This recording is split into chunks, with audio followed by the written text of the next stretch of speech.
यहाँ से उसने बेलचा उठाया और बेलचा उठाकर अपने भाई को इतनी जोर से वार करके कत्ल किया। कभी किसी के साथ उस बेचारे ने झगड़ा नहीं किया था। अब वो पता लगा कि उनके अपने ही उनके मारने वाले भाई उसका कातिल निकला।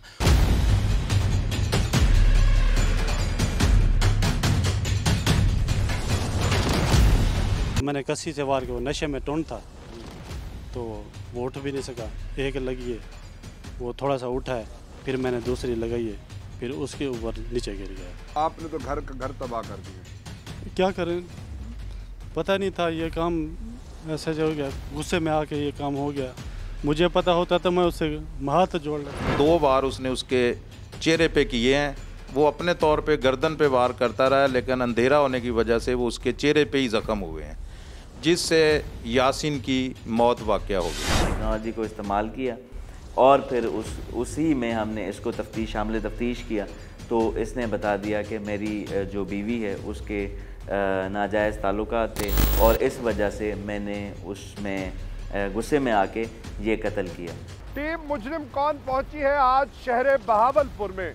यहाँ पर गुलाम यासीन को दिन दिहाड़े कत्ल कर दिया गया। गुलाम यासीन ने अपने कत्ल से एक दिन पहले अपनी बीवी को तलाक दी और अपने सालों से लड़ाई की। आप समझ रहे होंगे कि उसकी कातिल उसकी बीवी है। आप समझ रहे होंगे कि उसके ससुरालियों ने यह साजिश की। ऐसा बिल्कुल नहीं। आइए आपको दिखाते हैं कि किस तरह से किसने और क्यों कर गुलाम यासीन को कत्ल किया। आप देख रहे हैं प्रोग्राम मुजरिम कौन और मैं हूं आपका मेजबान मुनीब खान।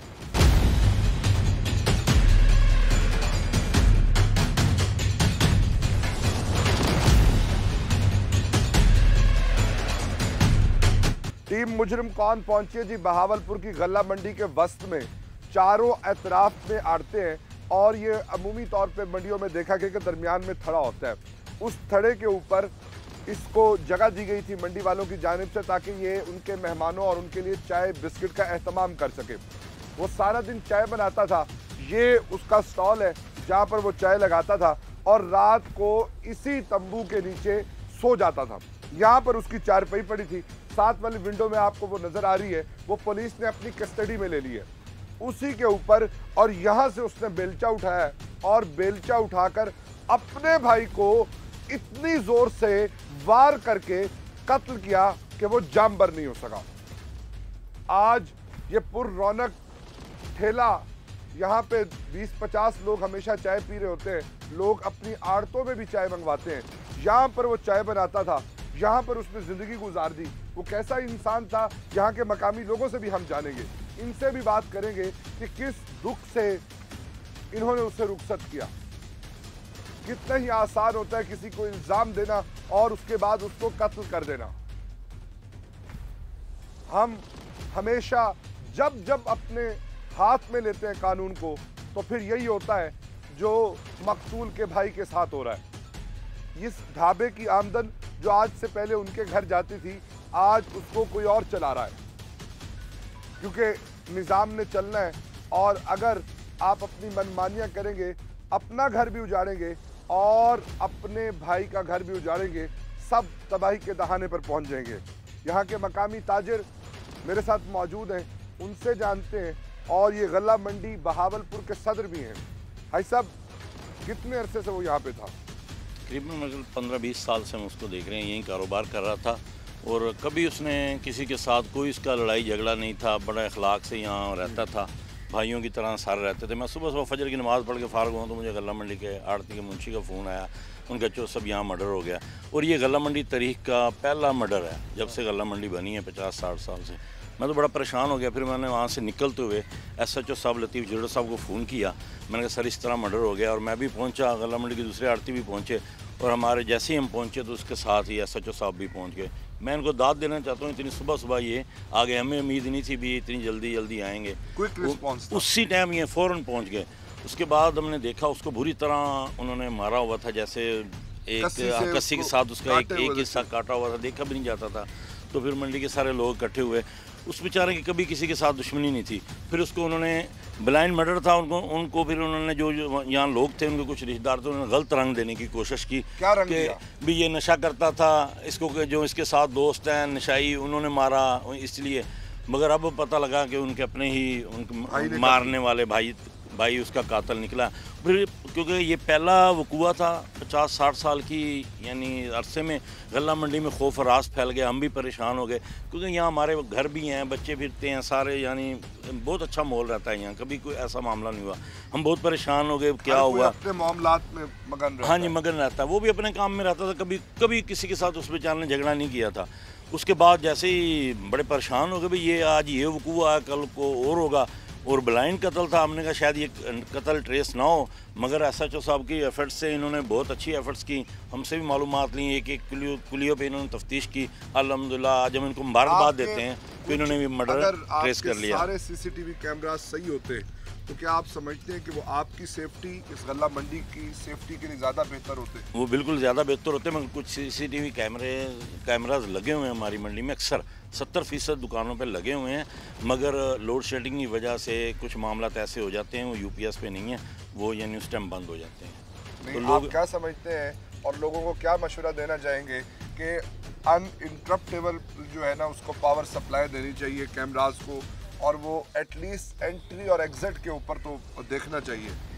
बिल्कुल ऐसे होना चाहिए, मगर कुछ लोगों ने, मैंने बताया ना, UPS वगैरह नई दुकानों में लगे, उसकी वजह से मेरे यानी अब आए देखे मौका इंटरेस्ट पे लगे हुए हैं, इधर आए सारे गेटों में तकरीबन इंटरेस्ट पे कैमरे लगे हुए हैं, आते और जाते हुए नज़र आते हैं। आते और जाते हुए नज़र आना चाहिए हर आदमी को। इससे पहले कि आपके साथ वारदात हो, इससे पहले कि कोई नुकसान हो, आपको एहतियात बरतनी होगी। उन कैमराज का कोई फ़ायदा नहीं जो UPS पर नहीं है, जो मुसलसल नहीं चल रहे।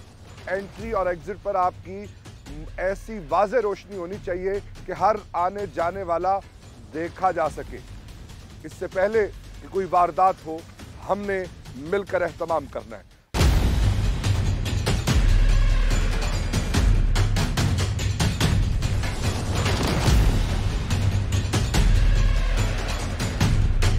टीम मुजरिम कौन पहुंची है बहावलपुर में।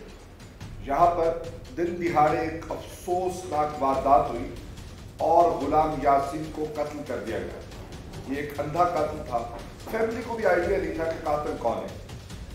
फिर जदीद टेक्नोलॉजी को बरूए कार लाते हुए कड़ी से कड़ी जब मिली तो कातिल घर से निकला। कातिल उसका सगा और छोटा भाई मोहम्मद सईद था। ये कहानी क्या है हम जानते हैं SDPO डॉक्टर उजैर से।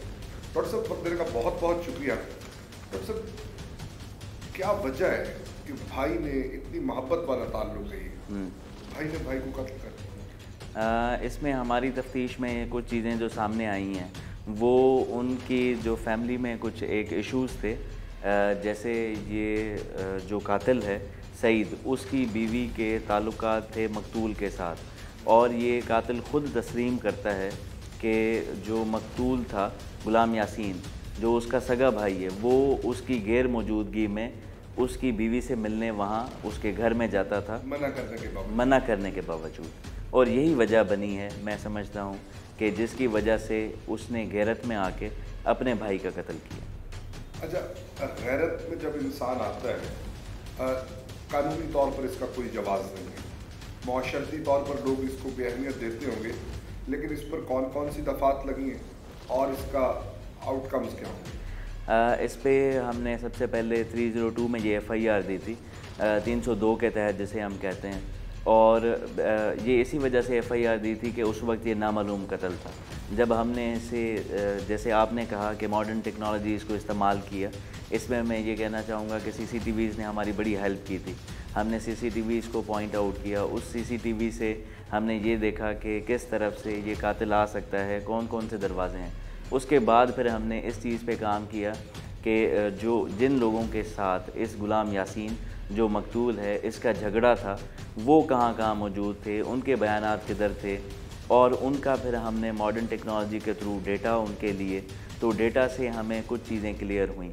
जब शुरुआत में हम इसकी तफ्तीश कर रहे थे तो हमारा जो तफ्तीश का दायरा कार था वो यही था कि इसके जो साले थे उनके ख़िलाफ़ हमने अपनी तफ्तीश। FIR कुछ इसी तरह एंगल देती है कि बिल्कुल। डाइवोर्स हुई और उसके बाद बिल्कुल, हमारा जो पहला शक था वो इनके सालों पे जाता था, जिनकी हमने यहाँ पर लोकेशंस भी ली थी मॉडर्न टेक्नोलॉजी के थ्रू, लेकिन वो यहाँ मौजूद ना पाई गई। उसके बाद फिर हमने इसका जो तफ्तीश का दायरा इख्तियार था वो हमने मकामी लोगों से भी इन्वेस्टिगेट किया, मोर ओवर इंफॉर्मेशन ली।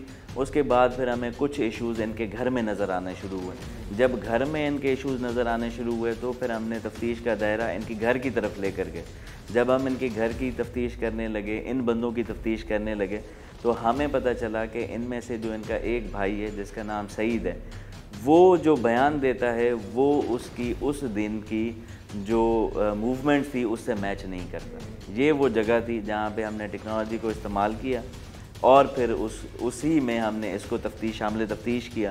तो इसने बता दिया कि मेरी जो बीवी है उसके नाजायज़ ताल्लुकात थे। मैं अपनी बीवी को भी मना करता रहा और अपने भाई को भी मना करता रहा, लेकिन मेरा भाई ये चीज़ मानता नहीं था और इस वजह से मैंने उसमें गुस्से में आके ये कत्ल किया। अब जहाँ तक सवाल आ जाता है कि इसमें हम कौन कौन से सेक्शंस पे FIR देते हैं, हमने पहले 302 में FIR दी थी, लेकिन अब हम इसमें 311 सेक्शन भी ऐड करेंगे ताकि इस बंदे को, इस मकतूल को माफ़ी ना मिल सके।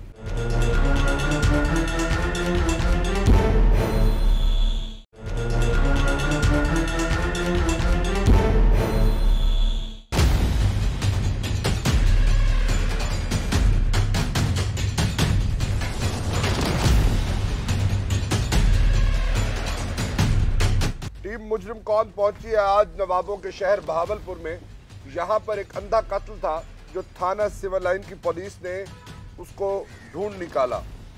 शक ये किया जा रहा था कि मकतूल को कत्ल करने वाले उसके ससुराली हैं, लेकिन जब कातिल पकड़ा गया, जब पुलिस ने अपनी तौर पे तफ्तीश की, तो सबसे ज्यादा रोने धोने वाला उसका अपना भाई निकला। नाम क्या है? मोहम्मद सईद। सईद भाई का नाम क्या था? गुलाम यासिर। भाई था? जी जी। सगा था? जी जी। बड़ा था? बड़ा। क्यों मारा? एक तो नशा करता था, माँ बाप को पीटता था, इज्जत न करता था, अपने बीवी बच्चों को खर्चा न देता था, बिल्ला वजह आके बच्चों को मारना पीटना। ठीक है। तो रिश्तेदारों को बुलाया, भाई इसको समझाओ। आप कोई घर में जज लगे हुए थे?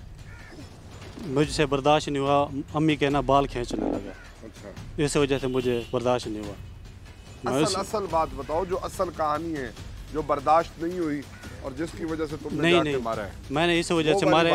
अम्मी के बाल खींचे हैं तो अम्मी को घसीट रहा था, अम्मी कहना छोटा पेशाब निकल गया। इस वजह से मैं जब आया तो अम्मी सारे रोने लग गए। बस्ती मोहल्ले वाले इकट्ठे थे, तो मुझसे बर्दाश्त नहीं हुआ, फिर मैंने जाके ये काम कर दिया। तुम्हें लगता है तुमने ठीक किया? बस ठीक किया है या नहीं किया, अब तो क्या कह सकते हैं। अब क्या लगता है? अब की बात बताओ। पहले तो तुम्हें लग रहा था ना तुम चैंपियन हो। जी जी। अब बताएं, अब कैसा महसूस कर रहे हैं? अब तो दुख महसूस हो रहा है, ये काम नहीं करना चाहिए। आपने कहा कि आपके भतीजों को मारता था, यानी अपने बच्चों को। जी। ऐसे ही है। आपने उसको मारकर अपने भतीजों को यतीम किया या फायदा पहुंचाया? बुरा था? घर कुछ लाता था या नहीं लाता? नहीं लाता था, हम देते थे। जो भी अहल तरसी हम खुद करते थे, वो नहीं लेके आता था। तकरीबन 3-4 साल से नहीं आ रहा था। जो बंदा नालायक हो, निकम्मा हो, उसको मार देना चाहिए, ऐसे ही है। बस गलती हो गई है। इंसान जब तैश में होता है पता भी नहीं चलता, जब ये जब काम हो जाता है पर पश्चाताप बाद में है। घर सोए हुए थे, सुकून कर रहे थे, उठते हो, जाके बैठ के 10 मिनट सोचते हो, हिम्मत नहीं होती तुम्हारी, हौसला नहीं होता, और तुम्हें तो वक्त मिला, तैश तो थी कोई नहीं। बस उस टाइम बर्दाश्त नहीं हुआ, जब अम्मी के बाल खींचे तो फिर बर्दाश्त नहीं, फिर मजबूरन से। अपना मुस्तकबिल क्या देखते हो? क्या सज़ा मिलनी चाहिए तुम्हें? बस जी, अब जो सज़ा कानून के हाथ में ना, मेरे हाथ में तो नहीं है। अब आपके अब भतीजों का मामलात कैसे चलेंगे? पहले भी हम खुद चला रहे, अहले तरसी खुद करते थे। हमारे भाई की नशई की वजह की होने से हमने पिछले मामे के लड़के थे, हम 4 भैया, हमने कहा ताकि पिछलों को ताना ना पहुँचे, हम अहल तरसी खुद किया करें। हम घर में खुद खर्च चलाते थे। ताकि एक तरफ तुम इतने अहल तरस हो, इतने बड़े सही हो, दूसरी तरफ तुम इतने पुरतशद्दुद जालिम इंसान निकले हो। ये बातें समझ नहीं आ रही मेरी। जी ये दो मुख्तलिफ बातें हैं ना। वो तो बर्दाश्त होता रहेगा, चलो बच्चों को अपना मारते हैं। जब अम्मी के बाल खींचे हैं ना तो फिर मुझे बर्दाश्त नहीं हुआ।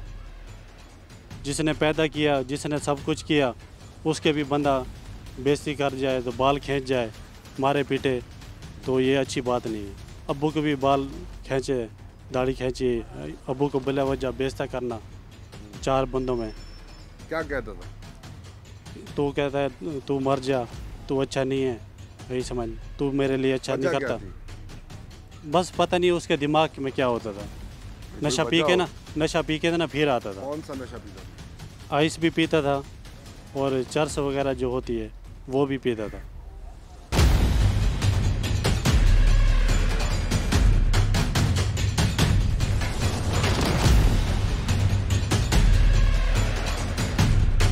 टीम मुजरिम कौन पहुंची है जी बहावलपुर में। गुलाम यासीन को कत्ल कर दिया गया। उसके वालिद गुलाम हैदर मेरे साथ मौजूद हैं।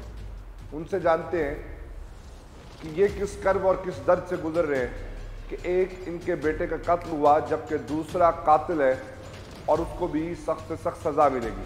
इन्हीं से जानते हैं कि कहानी क्या है। तुम्हारे पुत्र ने तुम्हारे पुत्र को क्यों मारा? वालो ई मारा ये हुण पता लगे, मेरे को पहले कोई पता करना एवं आदेश भी ये मेरे घर जरा है ना ये काम खराब करे ना। मेरी बीवी भाजवी नहीं, मैं हाथ पैर जोड़े दुआ तरह मेरा पैर आने हाथ रखे तो पीवती जा रहे हैं, मेहरबानी कर घर दे जाने दिया मेरी अच्छी गल कहनी। उनके तो दिमाग कई शायद बैठी है, ना तेरी सुनी है ना मेरी सुनी है, कहीं भी नहीं सुनी। बस वो अपने हिंद रह गए। हुण तुसा क्या आखना चाहो? एक पुत्र आखना चाहना चाहिए मैं जनाब को आया, मैं के मेरी बच्ची फौत थी गई, उनके 4 बच्चे मेरे घर हैं। ठीक है। 2 बच्चे 2 बच्चा। मेरी 9 फौत थी गई, उनके 3 बेटे हैं, वो मेरे घर। मेरा एक ए मर गया यासीन, मेरा ने मारा, वो उनके 3 बच्चे मेरे को। ए जरा धक्का करे, इनके 4 बच्चे मेरे। मैं 13-14 बच्चे 8-10 दिमाग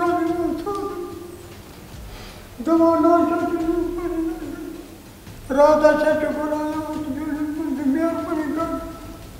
एक मर गया मियाँ के क्या करे मैंने चला चला मैं कहीं को मिन्नत तरला कर दे छुड़वा दे 13-14 बच्चे हैं, मैं तो दे दूँ मर दो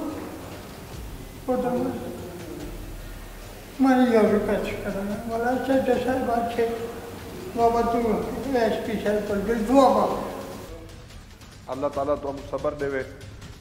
बाबा जी की नाज़रीन आपने गुफ्तगू सुनी। बाबा जी फरमाते हैं कि मेरी एक बेटी का इंतकाल हुआ जिसके 4 बच्चे हैं और उनकी परवरिश मैं इस बीमारी के साथ कर रहा हूँ।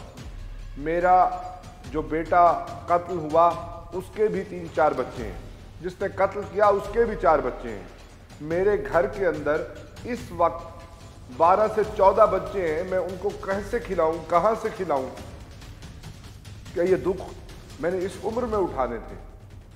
क्या ये जब्र मेरे पर होना था? मैंने आखिर गलती क्या की है? मेरा सीना फट रहा है, मेरा कलेजा कट रहा है कि मैं उन बच्चों को देखता हूं और उनके लिए खाने के लिए कुछ नहीं होता। ये कानून को भूल गए, आइन को भूल गए। अल्लाह ताला इनको हौसला दे और फैसला आपने करना है कि बाबा जी को अपने कातिल बेटे को छुड़वाना चाहिए या नहीं छुड़वाना चाहिए। अगर नहीं छुड़वाते तो घर कैसे चलेगा? ये वो तमाम सवालात मैं अपने नाज़रीन के पास छोड़कर जा रहा हूँ।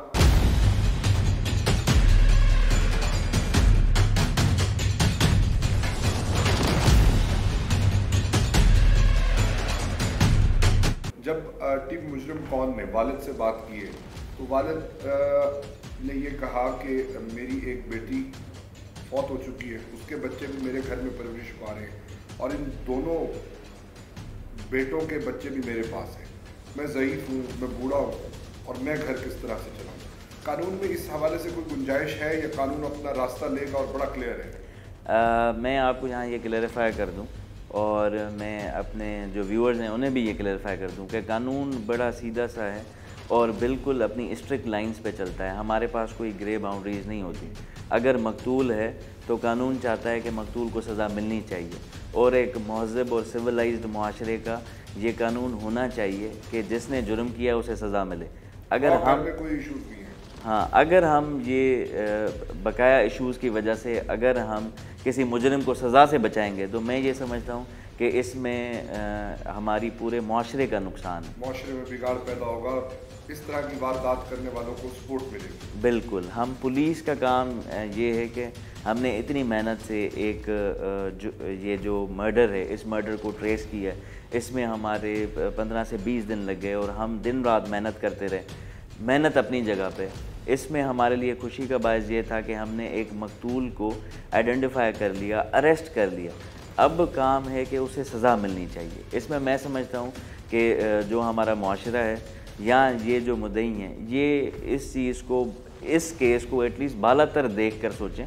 जैसे आपने बात की कि अगर हम इन्हें माफ़ कर देंगे, एक कातिल को हम अगर सज़ा नहीं देंगे तो उससे मुआशरे में तो बिगाड़ फैलेगा। एग्जैक्टली, मुआशरे में नाज़रीन बिगाड़ पैदा होगा और हम लोग ये समझते हैं कि हम इस तरह की कार्रवाइयाँ करके बच निकलेंगे, वालिद मुद्दई होगा और चीज़ें सॉर्ट आउट हो जाएंगी। बड़ी प्यारी बात है कि कुफ्र का निज़ाम तो चल सकता है लेकिन नाइंसाफ़ी और जुल्म पर मबनी निज़ाम कभी नहीं चल पाएगा।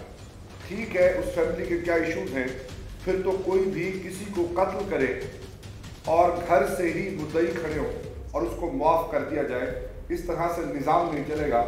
हर घर में इस तरह की वारदातें होंगी, हर घर में, हर दूसरे घर में, हर भाई का दूसरे से छोटा मोटा इख्तलाफ होता है और इस तरह से अगर कानून इनको रास्ता देने लग जाए तो फिर हर घर में इस तरह के अफसोसनाक वाक़ये पेश आएंगे। कानून अपना रास्ता लेगा, वालिद चाहकर भी इसको माफ़ नहीं कर सकता क्योंकि 311 की दफ़ा लग चुकी है।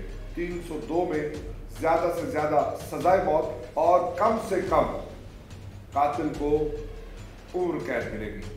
हमारा ये चीज़ें आपको दिखाने का मकसद ये है कि आप कानून को समझें, आप आइन को समझें, आप अपनी हुदूद को समझें और इस तरह के मसाइल से खुद और अपनी फैमिली को वाक़या पेश आने से पहले महफूज कर लें।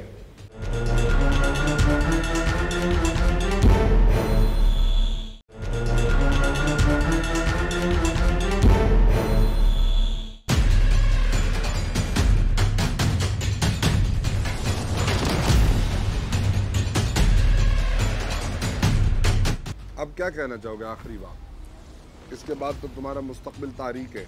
जी बस ये अब क्या कह सकते हैं। पता है तुम्हारी FIR में दफ़ा कौन सी लगाई गई? नहीं 302 पता है? जी 302 किस पर लगती है और उसकी सज़ा क्या होती है? सज़ा तो बुरी से बुरी होनी चाहिए। तो क्या लेकिन होती क्या है? 302 की सज़ा क्या होती है? मेरा सवाल कत्ल का सर, कत्ल का जो जुर्म करता है उसकी क्या सज़ा होती है? नहीं पता। नहीं पता। कहाँ ज़िंदगी गुजारी है? बस अब तुम्हारे बच्चों का क्या होगा? अल्लाह वारिस है, जो ये गलती पहले होनी नहीं थी सोचा? पहले सोच में नहीं आया ये काम। अच्छा, ये ऐसा भी होएगा। तो जो लोग ऐसे लड़ाइयाँ करते हैं जी हैं उनके बारे में क्या कहना चाहोगे? माफ़ी मांगना चाहता हूँ, माफ़ी मांग लीजिएगा। ये काम कभी नहीं किया जाए। अच्छा, हाँ, छोड़ अपने उसको अपने हाल पे छोड़ दो। ये काम मत करो। ठेकेदार नहीं बनना, ठेकेदार नहीं करना, जज भी नहीं बनना, जज नहीं बनना, पुलिस भी नहीं बनना, पुलिस भी नहीं बनना। अपने काम से काम अपने अपने अपने काम से काम लो। अब सारी चीज़ें हाथ हाथ जोड़ लो उनसे कि तू सच्चा है, हम गलत हैं। किस चीज़ से मारा था? कैसे मारा है? कसी से मारा था। कैसे बताओ ना, सारी बात बताओ। तुम वहाँ गए पहले हो, तो वो मैं सोया घर से जब मैं घर से चला ना तो मैं छुरी लेके आया था। तो मैं जब वो जहाँ मौजूद था तो मैं उधर नीचे फट्टे के नीचे जहाँ काम करता था होटल, फट्टे के नीचे कसी पड़ी हुई थी।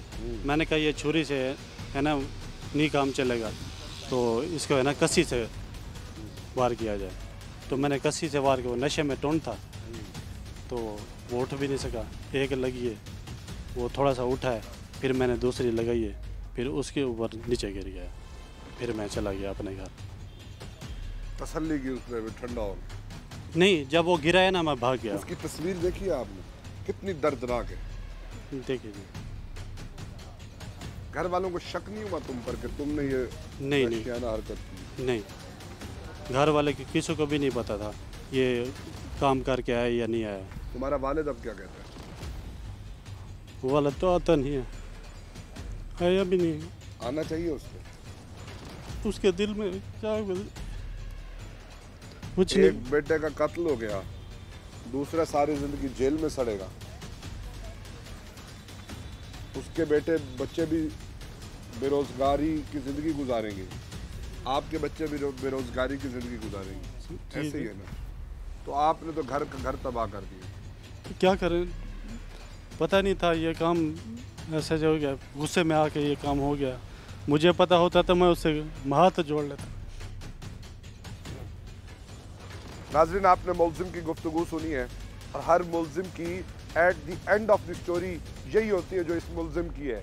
बाद में ये कहते हैं कि हमें पता नहीं था ये हो गया, अगर हमें पता होता तो हम कभी भी ऐसा ना करते। आप अगर किसी ऐसे केस में मुब्तला है तो खुदारा उस मामले से अपने आप को निकालें। अदालत, जज और खुदा ताला की ताकतें अपने ज़िम्मे न लें। ये वो काम है, ये वो मामलात हैं जो मेरे अल्लाह ने देखने हैं, जो अदालत ने देखने हैं। अगर कोई वालिदैन की नाफरमानी कर रहा है तो उसके हवाले से भी बिल पास हो गया है। तो आप इदारों से रुजू करें, अदालतों से रुजू करें, बजाय इसके कि आप खुद कोई बेलचा उठाएं, कस्सी उठाएं और अपने ही भाई का घर तबाह बर्बाद कर दें। एक भाई का कत्ल हुआ और दूसरा अब सारी जिंदगी जेल में सड़ेगा।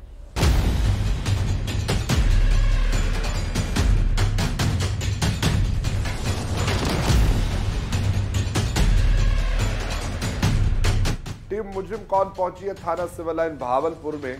यहाँ पर अलग सुबह कॉल मौसूल होती है कि एक शख्स की मस्कशुदा लाश पड़ी है। ये जवान वहां पहुंचते हैं और चीज़ों को देखते हैं। जो कहानी वहां सुनाई जाती है कि इस शख्स की फला से लड़ाई हुई थी, और जब ये इन्वेस्टिगेशन करते हैं तो चीज़ें बिल्कुल उसके बरक्स निकलती हैं। भाई का कातिल भाई निकलता है, खून सफेद हो चुका है। हमारे हालात किस डगर की तरफ जा रहे हैं कि इंतहाई अफसोसनाक है। भाई ने भाई को कत्ल क्यों किया, इनके मसाइल शुरू कब हुए और यहाँ तक बात कैसे पहुँची, जानते हैं SHO थाना सिविल लाइन मोहम्मद लतीफ़ साहब से। लतीफ़ साहब, वक्त देने का बहुत बहुत शुक्रिया। लतीफ़ साहब, क्या कहानी? बिस्मिल्लाहिर्रहमानिर्रहीम। 21/7/22 को सुबह 7:30 बजे 15 पे कॉल मसूल होती है कि गला मंडी बहावलपुर में एक होटल है चाय वाला, वहाँ पे चारपाई पे एक मसकशुदा लाश पड़ी हुई। हम फ़ौरन रिस्पांस करते हैं, वहाँ पे काफ़ी सारे लोग होते हैं, गला मंडी अंजमन ताजरान मौजूद होती है, खौफ व हरास फैला हुआ है। वहाँ पे हमारी टीमें वहाँ पे पहुँच जाती हैं, PFSA टीम पहुँच जाती है, क्राइम सीन यूनिट पहुँच जाता है। वहाँ पे इब्तदाई तौर पे हमें जो चीज़ें, वहाँ पे उसका वालिद भी मौजूद होता है, जो वो चीज़ें बयान करता है कि मेरे बेटे की कल उसने अपनी बीवी को तलाक दी है, उसके सालों से उसकी लड़ाई हुई है और हो सकता है कि हमारा मर्डर इस वजह से हो। मज़ीद चीज़ें सामने आती हैं। आला कत्ल भी वहाँ पे हमें पड़ा हुआ मिलता है। वो एक कस्सी है जिससे उसको इंतहाई गुस्से की हालत में मारा जाता है। हमारी जो है लाश का पोस्टमार्टम करवाते हैं, FIR दर्ज होती है, तो चीज़ें सामने आती हैं। इसके लिए जनाब DPO साहब ने हमारी एक ASP साहब सिटी डॉक्टर उज़ैर साहब की निगरानी में IT ब्रांच और क्राइम सीन यूनिट और थाने की सतह पे एक टीम भी तश्कील दी जाती है। इस टीम ने शब और रोज़ मेहनत करके गल्ला मंडी से सीसीटीवी कैमरास इकट्ठे किए, उसके बाद इनके मोबाइल डाटे, मकतूल के सालों के मोबाइल डाटे, उसके वालिद के, उसके भाइयों के मोबाइल डाटे इकट्ठे किए और तकरीबन 1 महीने की मेहनत के बाद ये इंकशाफ होता है कि इसको मकतूल कड़ी से कड़ी मिलती जाती है, कड़ी से कड़ी मिलते हुए ये इंकशाफ होता है कि इसका भाई जो सईद है वो ही इसका कातिल है। तो जब सईद को हम गिरफ़्तार करते हैं, इंटेरोगेशन होती है, तो वो हमें एक नई स्टोरी बताता है। उसके मुताबिक जो है कि वो उसने ये मर्डर इसलिए किया है कि उसकी बीवी के साथ उसके नाजायज़ जो हैं मरासम थे और वो 1-2 दफ़ा उसको इस बारे में मना भी कर चुका था कि आप मेरे घर ना आया करें। सईद बेसिकली एक हमाम चलाता है, सुबह तकरीबन 4 बजे से लेकर रात 11 बजे तक वो घर में मौजूद नहीं होता। उसकी गैर मौजूदगी में ये यासीन वहाँ पे चला जाता था। इस वजह से उसने सोचा कि मैं इसको मार दूं तो रास्ते से हटाया जाए, रास्ते से हटा दूं तो ज़्यादा बेहतर है। वहाँ से उसने अपने घर से कोई तकरीबन 1:30 बजे निकला रात को, किचन से छुरी उठा के। वो जब इधर गल्ला मंडी पहुँचता है तो वहाँ पे कुछ और लोग भी मौजूद होते हैं। वो इंतज़ार करता है, वहाँ पे बैठा रहता है। फिर उसे ख्याल आता है कि ये पास पड़ी हुई कस्सी जो है, इससे मैं इसकी गर्दन काट दूँ। वो उस पे वार करता है। 2 बार उसने उसके चेहरे पे किए हैं। वो अपने तौर पे गर्दन पे वार करता रहा, लेकिन अंधेरा होने की वजह से वो उसके चेहरे पे ही ज़ख्म हुए हैं, जिससे यासीन की मौत वाक़या हो गई है। मुल्ज़म मौजूद है, इसने अपना गुनाह कबूल कर लिया है। इंशाअल्लाह ताला हमारी पूरी कोशिश है कि इसको सख्त से सख्त सज़ा दिलवाई जाए। अच्छा लतीफ़ साहब, ऐसे केसेस में अब मुद्दई वालिद है, वो माफ़ कर देते हैं, इस हवाले से आप क्या कहना चाहेंगे? इस हवाले से ये है कि हमारी कोशिश है, प्रोसिक्यूशन से भी हमने अपना सारा केस डिस्कस किया हुआ है, क्योंकि ये केस गैरत के नाम पे मर्डर हुआ है, तो इसमें हम गैरत की दफ़ात शामिल करेंगे ताकि ये स्टेट इसकी मुद्दई बन जाए और मुल्ज़म को ज़्यादा से ज़्यादा सज़ा हो। हमारी पूरी कोशिश है प्रोसिक्यूशन की हमारी कि मुल्ज़म को सज़ा दिलवाई जाए। नाज़रीन, किसी को इजाज़त नहीं है कि कानून को हाथ में ले, अगर कोई लेगा तो कानून हरकत में आएगा। इस केस में भी गैरत के नाम पर दफ़ात लगाई गई हैं और किसी को इजाज़त नहीं है कि वो अपने फ़ैसले खुद करे। अगर किसी को किसी से प्रॉब्लम है तो अदालत मौजूद है, पुलिस, एक तफ्तीशी निज़ाम मौजूद है और आपके इलाके के बड़े लोग मौजूद हैं। उनसे रुजू करें, अपने बुज़ुर्गों से रुजू करें। अगर वहाँ मामला नहीं तय होता तो यहाँ आएँ, यहाँ नहीं तय होता तो अदालतों से रुजू करें, ताकि आप अपने मसाइल को इस कानूनी निज़ाम के अंदर रहते हुए हल कर पाएँ, बजाय इसके कि जब आप खुद फैसला करेंगे तो उसके नताइज ऐसे ही होंगे जैसे आपने सुने। एक भाई का मर्डर हो गया, उसके बच्चे यतीम हो गए, उनकी कफालत करने वाला आप कोई नहीं। वालिदैन दोनों के बहुत बुजुर्ग हैं, ज़ईफ़ हैं, वो पहले ही कुछ नहीं करते, उनका भी कोई पुरसाने हाल नहीं। जबकि ये जो दूसरा बेटा है ये भी जेल में सड़ता रहेगा, और जब ये जेल में सड़ेगा तो इसके बच्चों का ख्याल कौन करेगा? और इन लोगों की फैमिलीज़ फिर अदालतों के चक्कर काटती हैं और माशरे में एक धुतकारे हुए घराने के तौर पर सामने आती हैं। लोगों को ये वारदात करने के बाद समझ आती है कि हमसे हुआ क्या है।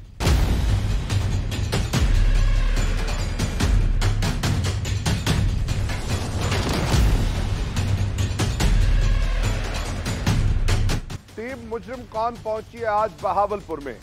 यहाँ पर भाई का कातिल भाई निकला। अब जब हमने मुद्दई मुकदमा और वालिद से बात की तो वालिद रो रो कर अपने कातिल बेटे की सफाइयाँ देने लगा।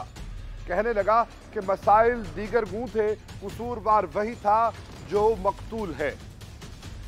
मेरे घर में मेरी बेटी जो वफात पा चुकी है उसके 4 बच्चे हैं, एक बेटे के 4 बच्चे जबकि दूसरे के 3 बच्चे। अगर कानून और आइन, अदालत और तफ्तीशी इदारे ये बात देखने लग जाएं कि इनके घर के क्या मसाइल हैं, तो फिर मुआशरे का निज़ाम तबाह बर्बाद हो जाएगा। कानून अपना रास्ता लेगा।